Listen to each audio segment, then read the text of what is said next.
pemimpinnya itu hanya dia yang mengeluarkan pendapat, mengambil keputusan, tidak melibatkan rakyat. Kita mengenal Hatta dengan buku-buku bacaannya, Hatta dengan buku-buku yang ditulisnya. Dan jauh dari perbuatan koruptif, sangat relevan untuk masa sekarang. Bagi saya satu kata saja soal setia. Dr. Muhammad Hatta adalah prototipe sosok yang menggabungkan berbagai dimensi kemanusiaan. Menurut berita di kulitnya, buku ini baik sekali. Tentang Negara Kesatuan Republik Indonesia ini tidak bisa dipisahkan dari sisi dua proklamator ini. Bung Hatta itu dia memang belajar di Eropa, tapi dia tetap berpegang teguh kepada prinsip-prinsip ajaran-ajaran demokrasi yang memang muncul dari tempat tanah kelahirannya, Minangkabau. Muhammad Hatta juga mempunyai kekukuhan yang luar biasa bahwa koperasi itu adalah sokoguru ekonomi. Kerjasama yang baik dengan stakeholder itu juga kebersamaan yang mencerminkan juga prinsip koperasinya Bung Hatta. Keistimewaan Bung Hatta ini didorong oleh kepribadian dan sosoknya yang sangat sederhana dan bijaksana. Kita sebagai bangsa mesti bersyukur kepada Allah Subhanahu wa Ta'ala. Kita memiliki banyak pemimpin bangsa. Satu di antaranya adalah Bung Hatta.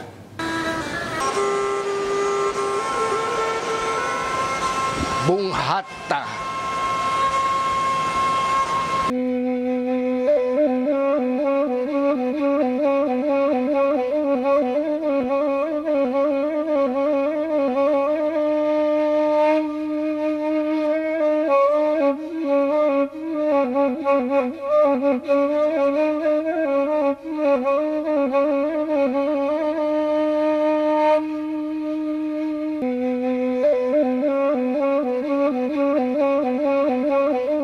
Kawan-kawan, siang hari ini kita sudah melakukan studi kepustakaan untuk mengenal lebih dalam tentang salah satu proklamator dari bangsa Indonesia, yaitu Bung Hatta.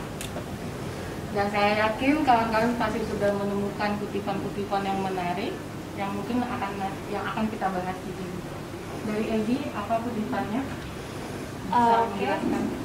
Dari Ebi mungkin dapat satu kutipan itu mengenai koperasi juga bisa mendidik toleransi dan rasa tanggung jawab bersama. Dengan demikian, koperasi bisa mendidik dan memperkuat demokrasi sebagai cita-cita bangsa. Itu maksudnya ya, dalam koperasi bisa mendidik toleransi dan bisa membangun tanggung jawab antar sesama anggota dalam koperasi seperti itu. Kadek, kalau dari Rani sendiri, apa yang Rani temukan tadi? Ada satu kutipan yang menurut saya menarik, itu adalah menegakkan kedaulatan rakyat adalah mendidik rakyat supaya tahu berpikir, supaya tidak lagi membebek di belakang pemimpin-pemimpin. Ini menarik karena kebanyakan sekarang pemimpin-pemimpin, jangankan di negara, hanya untuk kelompok tertentu saja, pemimpin-pemimpin ini bersifat seperti bos, bukan menjadi leader. Jadi mereka ingin didengarkan, ingin disegani, tapi tidak mau mendengarkan bawahannya gitu. Jadi bagaimana, kenapa ini menarik? Karena menurut saya ini benar. Bagaimana suatu negara itu bisa maju kalau misalnya pemimpinnya itu hanya dia yang mengeluarkan pendapat, mengambil keputusan, tidak melibatkan rakyat. Sedangkan rakyat tidak diberi waktu untuk mengkritisi hal-hal yang buruk. Gimana kita bisa tahu kalau itu adalah hal yang benar atau salah? Nah, kalau misalnya pemerintahan itu tidak mendidik rakyat dengan memberikan kebebasan untuk berdemokrasi dengan rakyat, menurut saya rakyat akan menjadi apatis dan negara ini akan susah untuk berkembang ke depannya gitu sih. Sebenarnya aku menemukan sebuah ungkapan yang menjadi kesimpulan diskusi kita pada siang hari ini. Kutipannya adalah, hanya ada satu negara yang pantas menjadi negaraku, ia tumbuh dengan perbuatan, dan perbuatan itu adalah perbuatanku. Artinya, seorang intelektual haruslah membaca, haruslah kemudian memiliki karya yang berkontribusi untuk rakyat dan untuk negaranya, sehingga negara itu akan tumbuh dari hasil gagasan, pemikiran, dan perjuangannya. Dan saya yakin dan percaya bahwa negara ini punya masa depan, dan masa depan itu ada di tangan kita. Sosok Bung Hatta kaitannya dalam kegiatan literasi pada hari ini menurut saya adalah sosok yang mesti dijadikan salah satu teladan dalam gerakan membangun bangsa yang berilmu pengetahuan. Karena kalau kita melihat Bung Hatta adalah selain sosok pemimpin yang intelek, kita mengenal Hatta dengan buku-buku bacaannya, Hatta dengan buku-buku yang ditulisnya. Jadi kaitannya dalam gerakan literasi yang pada akhir-akhir atau 3 tahun terakhir cukup marak di Indonesia, para pegiat literasi bergerak di Indonesia. Spirit semangat Bung Hatta adalah hal yang tepat dijadikan acuan untuk bersama membangun masyarakat yang berilmu pengetahuan. Hatta adalah sosok yang literat. Sosok yang literat dalam hal ini artinya bagi saya adalah sosok yang berilmu pengetahuan. Orang atau manusia literat itu adalah manusia yang mengembangkan dirinya, yang mengambil keputusan, yang mengambil kebijakan-kebijakan yang berdasarkan ilmu pengetahuan dan pengalamannya. Pada diri Hatta kita melihat bahwa moral, integritas itu salah satu pijakan bagi ilmu pengetahuan. Bung Hatta adalah teladan. Yang keteladanannya seperti kejujuran, kesopanan, kesantunan, kesetiaan, kesederhanaan, kedisiplinan, tepat waktu, rajin membaca, pintar menulis, kesolehan beragama, keistiqomahan, pemaaf, nasionalis, patriotis, dan jauh dari perbuatan koruptif, sangat relevan untuk masa sekarang dan sangat pantas diteladani oleh setiap anak bangsa dewasa ini. Bagi saya satu kata saja soal setia. Beliau tidak hanya setia terhadap perjuangan kemerdekaan, tapi setia juga terhadap istri dan keluarga, setia juga terhadap apa yang dia ucapkan, dia lahirkan dengan perbuatan, sehingga kita bisa bercermin kalau tidak mudah dalam kondisi sekarang ini ya, sepertinya mirip-mirip dengan kondisi pergerakan kemerdekaan, tidak mudah sebetulnya menjaga apa yang kita ucapkan itu sesuai betul kita lahirkan dengan perbuatan kita. Karena kalau orang bodoh itu bisa belajar, orang kurang cerdik, kurang keterampilan dia bisa diasah dengan pengalaman. Tapi kejujuran itu sudah tidak ada, itu sulit diperbaiki. Bagi saya Dr. Muhammad Hatta adalah prototipe sosok yang menggabungkan berbagai dimensi kemanusiaan. Satu adalah intelektualisme, yang kedua aktivisme, yang ketiga adalah negarawan. Satu hal yang paling berharga bagi saya, dan itu pembelajaran penting dalam hidup ini adalah bagaimana antara pikiran, aksi, dan lakunya itu sesuai. Nah, ini yang menjadi problem kita selama ini di bangsa, bahwa ada pemikiran tapi tidak sesuai dengan laku sehariannya. Bung Hatta adalah semacam contoh bagi kita di tengah krisis dimensi kemanusiaan, di tengah krisis dimensi integritas yang ada di Republik hari ini. Bung Hatta bisa menjadi tauladan bagi kita bagaimana pribadi yang baik yang sesuai dengan nilai laku dan perilaku dan akhlaknya untuk kepentingan bangsa yang akan datang.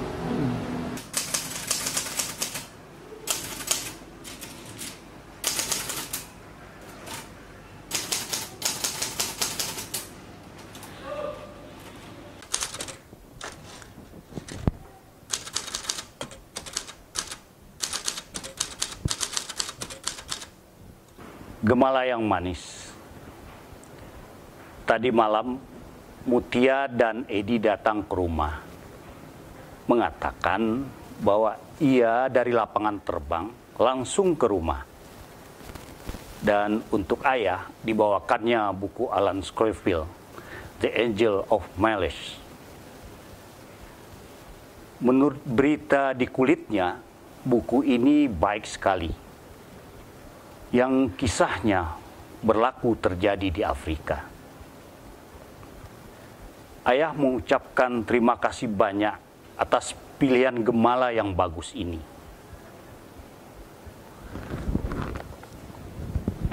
Beberapa hari lagi, ayah akan mulai membacanya.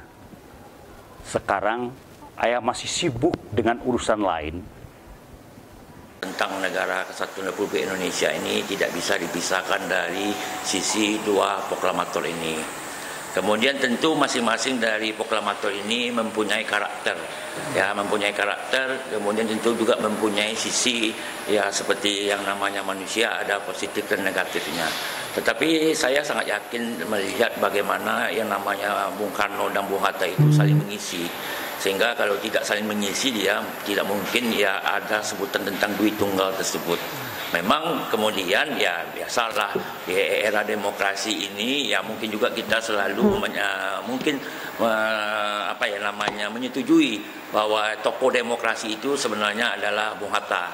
Ya terlepas mungkin karena Bung Karno pernah menjadi presiden seumur hidup, kemudian juga mengangkat diri sebagai panglima tertinggi, sehingga orang mengatakan bahwa Bung Karno itu tidak demokratis. Tetapi Bung Hatta ya karena ada perbedaan pendapat dengan Bung Karno, dia lebih memilih untuk mundur, kan begitu. Tetapi kan kemudian yang dilupa kita membaca secara utuh itu, kita lihat begitu Bung Hatta ini mundur dari wakil presiden, Bung Karno itu tidak pernah lagi mau mengangkat wakil presiden. Seakan-akan kan sepertinya Bung Karno mau memerintah sendiri. Tetapi kan sebenarnya hal itu juga harus kita cermati, kita telusuri dulu. Apakah memang betul Bung Karno mau memerintah negara ini sendiri? Karena setahu saya Bung Karno itu membutuhkan seorang wakil presiden seperti Bung Hatta. Kalau bicara tentang Bung Hatta, banyak yang bisa kita perbincangkan, banyak yang bisa kita ambil keteladanan dari Bung Hatta itu, apalagi kalau bicara tentang demokrasi, bicara tentang ekonomi tentunya. Dan satu hal yang cukup menarik dari kepribadian dan juga gagasan Bung Hatta itu adalah bahwa beliau selain pemikir sekaligus juga pejuang demokrasi Indonesia yang memang berbasis kepada nilai-nilai yang tumbuh dan berkembang dari masyarakat Indonesia sendiri. Bung Hatta itu dia memang belajar di Eropa, tapi dia tetap berpegang teguh kepada prinsip-prinsip ajaran-ajaran demokrasi yang memang muncul dari tempat tanah kelahirannya Minangkabau. Karena salah satu ide demokrasi yang diusung Bung Hatta itu adalah demokrasi yang tidak berbasis kepada semangat individualisme yang sesungguhnya itu menjadi prinsip demokrasi Barat. Jadi Bung Hatta itu boleh saja dia lama belajar di Belanda, tetapi prinsip-prinsip demokrasi yang dia kembangkan, dia bangun ketika kembali ke Indonesia dan bersama Bung Karno memproklamirkan Indonesia, tetap berbasis kepada nilai-nilai demokrasi yang memang tumbuh di alam Minangkabau dan Indonesia tentunya. Muhammad Hatta selain mempunyai pemikiran-pemikiran tentang pemanfaatan sumber daya alam, Muhammad Hatta juga mempunyai kekukuhan yang luar biasa bahwa koperasi itu adalah sokoguru ekonomi. Nah, saat ini apa yang terjadi di bangsa kita atau yang berkembang saat ini, justru koperasi yang dianggap sokoguru itu menghadapi perkembangan yang terlambat dari kekuatan ekonomi yang ada saat ini. Kita berharap perkembangan koperasi itu merata di seluruh Indonesia dan ini betul-betul bisa membantu membangkitkan ekonomi rakyat di Indonesia, membantu kesulitan yang ada saat ini, baik di dalam bidang produksi, konsumsi, dan juga dalam bidang distribusi. Seharusnya dalam saat-saat seperti kesulitan dalam situasi ekonomi negara ini, maka peranan koperasi untuk menyangga perekonomian rakyat, menyangga perekonomian yang ada di daerah pedesaan dan juga di sentral-sentral produksi harus hadir.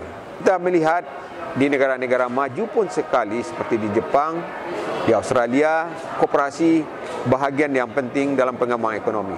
Nah, kenapa di negara kita yang azasnya itu adalah azas kebersamaan, azas untuk mencapai kesejahteraan bersama, tidak mampu untuk mengembangkan koperasi. Nah, kerjasama yang baik dengan stakeholder itu juga kebersamaan yang mencerminkan juga prinsip koperasinya Bung Hatta. Saya rasa begitu. Dan kami sudah jalankan itu, cuman ya tidak dalam arti kata, oh judulnya koperasi ini, tidak arti kata, apalah arti judul. Tapi kegiatan, pelaksanaan dalam kehidupan berkoperasi itu seperti apa. Nah, jadi itu sebetulnya yang dimaksud oleh proklamator Bung Hatta. Alhamdulillah pasar utama dari hasil karya kerajinan Henny Adli, khususnya tenun, sulam, dan bodir, ini sebetulnya pasar utamanya kita sebagai ya dari periode tahun yang dari zamannya Presiden Soeharto sampai Pak Jokowi itu untuk cenderamata tamu negara di Istana Negara itu selalu sering kita di karya-karya kita terpakai menampilkan Indonesia seperti apa, berbusana khas Indonesia itu. Ya, jadi Henny Adli busananya kebaya, baju kurung, itu kan yang pakemnya busananya Indonesia itu. Gagasan dan pemikiran Bung Hatta tentang demokrasi, tentang ekonomi, tentang relasi negara dan agama misalnya, menjadi menarik dulu dan juga hari ini. Nah, bisa jadi pemikiran dan gagasan Bung Hatta ini sesuatu yang biasa, yang tidak berbeda dengan para pemikir dan tokoh politik lainnya yang juga bicara soal ekonomi kerakyatan, yang juga bicara tentang sistem politik demokratis, juga bicara tentang relasi agama dan negara di Indonesia. Akan tetapi keistimewaan Bung Hatta ini didorong oleh kepribadian dan sosoknya yang sangat sederhana dan bijaksana, sehingga pemikiran-pemikiran yang ditawarkan oleh Bung Hatta itu menjadi sesuatu yang menarik bagi banyak orang, ya, dan menjadi sesuatu yang sepertinya spektakuler. Kita sebagai bangsa mesti bersyukur kepada Allah Subhanahu wa Ta'ala bahwa kita memiliki banyak pemimpin bangsa. Satu di antaranya adalah Bung Hatta.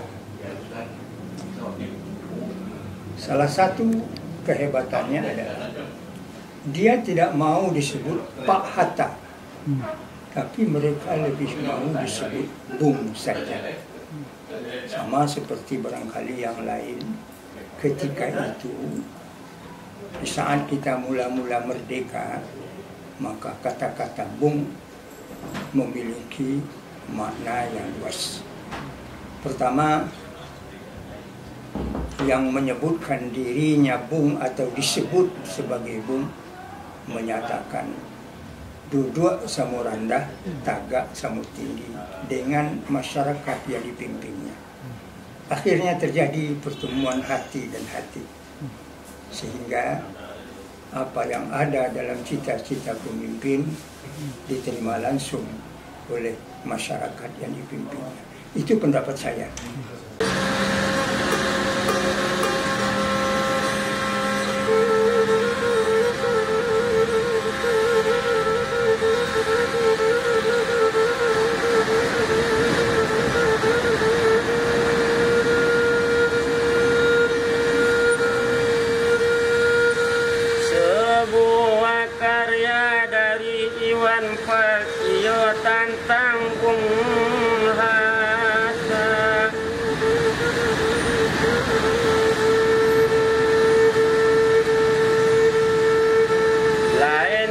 tukang lain pangalan diambil panjuluatan tai bunga lain tukang lain buatan tipe rumah lain 7 orang banyak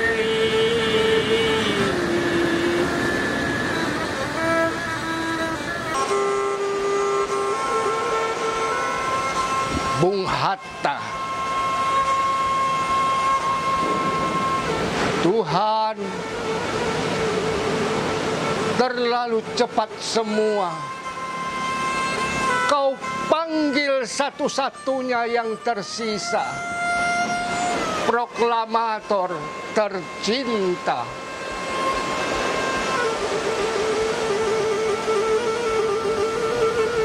Jujur, lugu, dan bijaksana.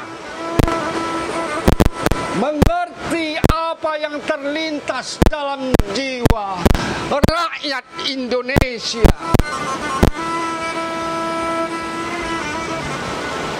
Hujan air mata dari pelosok negeri